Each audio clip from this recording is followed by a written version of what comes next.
तमाम हिंदू बांधवांनो, भगिनींनो आणि मातांनो, जय श्री कृष्णा, जय यादव, जय माधव। अरे आप भगवान कृष्ण के पूजा करते हो ना? करते हो कि नहीं? तो जरा जोश दिखाओ, जरा जोश में बोलो जरा, जय यादव, जय यादव, जय श्री कृष्णा, जय शिवाजी। हाँ, ऐसे कुछ चाहिए, नहीं तो भगवान कृष्ण कहेगा, सोचेंगे कि अरे किसके लिए मैं जाऊं। मैं सबसे पहले तो यादव सेवा संस्था को धन्यवाद देना चाहता हूं, क्योंकि आपने अपने धार्मिक समारोह में अपना मानकर मुझे आमंत्रित किया, इसलिए मैं आप सभी को धन्यवाद देता हूं। धन्यवाद मैंने इसलिए दिए क्योंकि आज के ज़माने में अपना मानना, और अपना मानना है तो किसे मानना, बहुत मुश्किल हुआ है।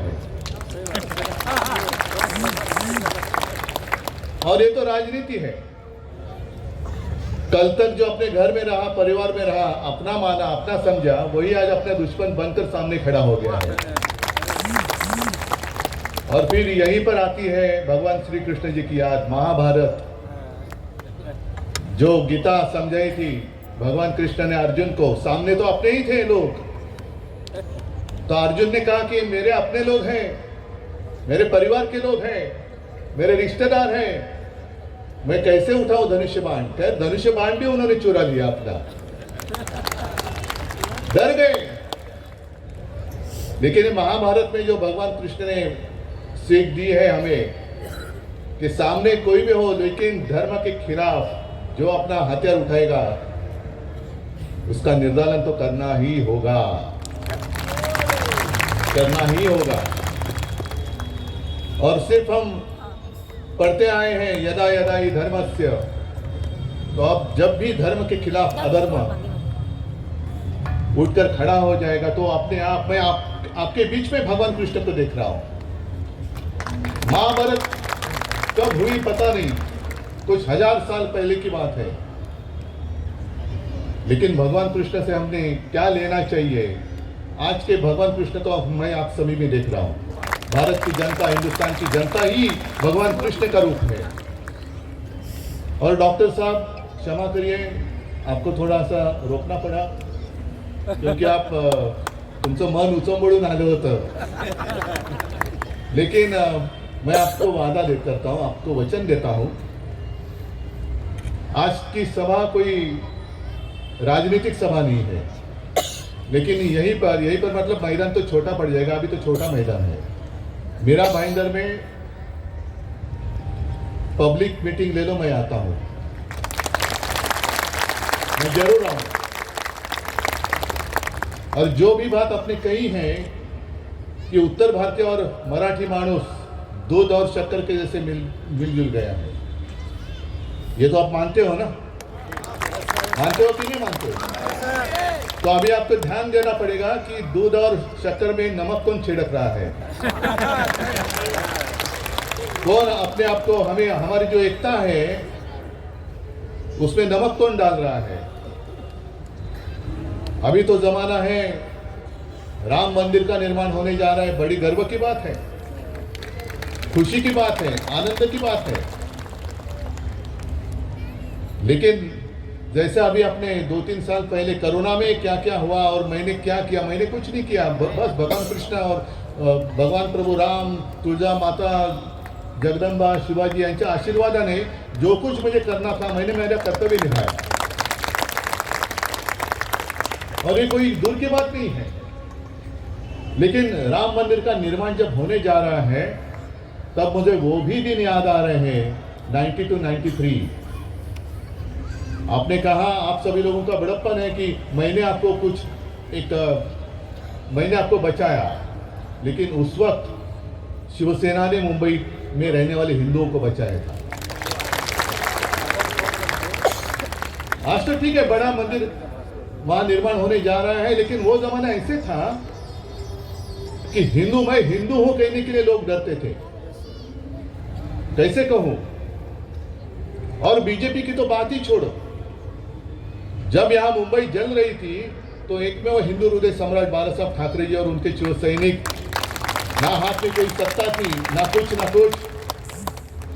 जो देशद्रोही अपने खिलाफ आए थे, धर्म के खिलाफ अधर्म, तो धर्म की रक्षा करने वाली शिवसेना, धर्म की रक्षा करने वाली है।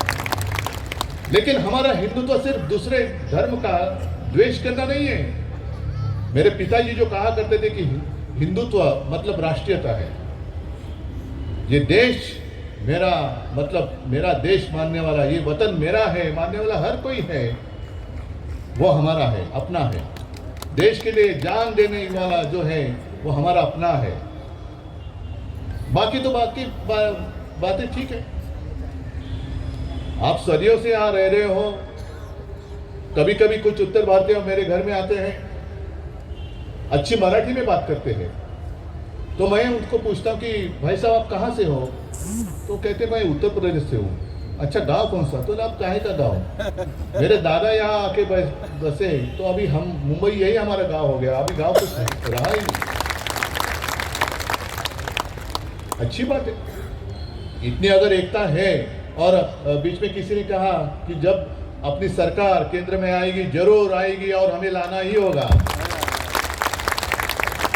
तो राजन बेचारे को मंत्री बनाओ। मैंने कहा आपके मुंह में घी शक्कर, उसके साथ चाहे तो आज की पूजा में मक्खन होगा तो मक्खन भी ले लो। इसलिए मैं कह रहा हूं कि अपना अनुभव जो आपने अनुभव लिया है, शिवसेना का अनुभव लिया है, चलो मैं मुख्यमंत्री था, मेरे कार्यकाल का अनुभव लिया है, वो अनुभव को आप मत भूलो। जैसे भी चुनाव नजदीक आएंगे तो आपके गांव से लोग लाए जाते हैं, यहां से वहां से लाते हैं ना। आप कहां से हो? यादव हो, ब्राह्मण हो, ये हो वो हो, उत्तर प्रदेश में कहां से रहने वाले हैं, तो आपके गांव से कोई वहां के मुखिया हो सकते हैं, लेकिन वो उनके पार्टी के होते हैं, वो आपके बीच में आते हैं। आपको भी अच्छा लगता है कि अरे कोई तो मेरे मायके से कोई आ गया, ऐसे लगता है। और वो आकर आपके बस्ती में रुकता है, रहता है और आपका ब्रेन वॉश करता है ना? सही है। फिर 5 बज जाते हैं, 6 बज जाते हैं, वो वोटिंग मशीन बंद होता है, फिर आपके मायके से जो आता है वो गायब होता है। फिर रहते हम, आप और हम तुम एक शहर में बंद हो, चाबी तो खो नहीं देंगे हम, लेकिन बाद में आप और हम इस शहर में रहते हैं। जब भी कोई जरूरत आती है तो आप हमारे साथ आते हैं, हम आपके साथ देते हैं, लेकिन चुनाव आते हैं तो न जाने कहां से, भले आपके गांव के लोग हो, वो आपके बीच में आकर आपका ब्रेन वॉश करते हैं। और इसलिए मैंने जो शुरुआत की कि दूध और शक्कर में नमक छिड़कने वाला कौन है, उससे आप दूर रहो। उनको कहना भाई साहब अब हम यहाँ सुखी हैं,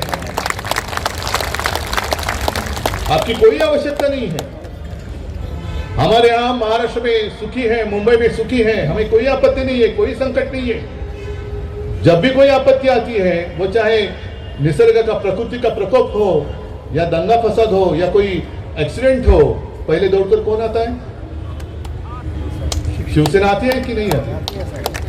जैसे यादव समाज संस्था आप जैसा काम करती है, वैसे मेरे हर गांव में, हर गली में शिवसेना की शाखा है। वो शिवसेना की शाखा और शिव सैनिक, जो बाला साहब का शिव सैनिक, पहले दौड़ कर जाता है, कभी कभी अपनी जान की भी परवाह नहीं करता है। और ऐसी भी कोई घटना हुई है कि बचाते बचाते मेरे शिव सैनिकों ने अपनी जान गंवा दी है, अपनी जान गंवा, लेकिन वो परवाह नहीं करते, अपने परिवार की परवाह नहीं करते। अपना मेरा क्या होगा, मेरे बाल बच्चों का नहीं, मेरे सामने कुछ हो रहा है तो पहले उनको मुझे बचाना चाहिए। यही हमारा हिंदुत्व है, यही हमारा हिंदुत्व है। और कई बार मैंने कहा है, हाँ हम भगवान कृष्ण को मानते हैं, भगवान राम को मानते हैं, प्रभु रामचंद्र को मानते हैं, सबको मानते हैं। एक महीने पहले जहां चुनाव हुए, मध्य प्रदेश में हुए, राजस्थान, छत्तीसगढ़, ठीक है, जो भी परिणाम आए सबके सामने हैं। लेकिन खास कर मध्य प्रदेश में कहा गया, हमारे केंद्र के गृह मंत्री जी ने कहा कि अगर आप हमें वोट करेंगे तो हम आपको रामलल्ला का जो दर्शन है वो फ्री में करवा देंगे। क्या रामलल्ला आपकी प्रॉपर्टी है? हाँ, रामलल्ला आपकी प्रॉपर्टी है? अरे कितने साल हो गए, सालों से चलते आ रहे हैं जय श्री कृष्ण जय श्री राम। आप तो अभी अभी आए हो और आपको अभी ऐसे लगने लगा कि जय श्री राम या जय बजरंगबली की जय बोलेंगे तो सारे हिंदू हमारे साथ आ जाएंगे। और यही फर्क है उनके हिंदुत्व में हमारे शिवसेना के हिंदुत्व में। हमारा हिंदुत्व कैसे है, हृदय में राम और हाथ को काम देने वाला हमारा हिंदुत्व है। मुफ्त रामलला का दर्शन करो। अगर मध्य प्रदेश में करना चाहते हो, अगर कर रहे हो, तो मेरे मराठी महाराष्ट्र में रहने वाले हिंदुओं का क्या, उन्होंने क्या कौन सा गुनाह किया है, कौन सा अपराध किया है, उनको फ्री में रामलला का दर्शन आप क्यों नहीं करते? सबको करो। पूरे रामलला तो पूरे विश्व का है, सारे हिंदुओं का है। तो आप ऐसे कैसे पूछ सकते हो, अरे आप कहां से आए हो? मध्य प्रदेश। वोट किसको दिया था? अच्छा हमें दिया था, चलो जाओ इसको छोड़ो, फ्री में छोड़ो। आप कहां से आए थे? मध्य प्रदेश से। वोट किसने दिया था? कांग्रेस को। चलो इससे पैसा ले लो। ये हिंदू तो आप मानते हो?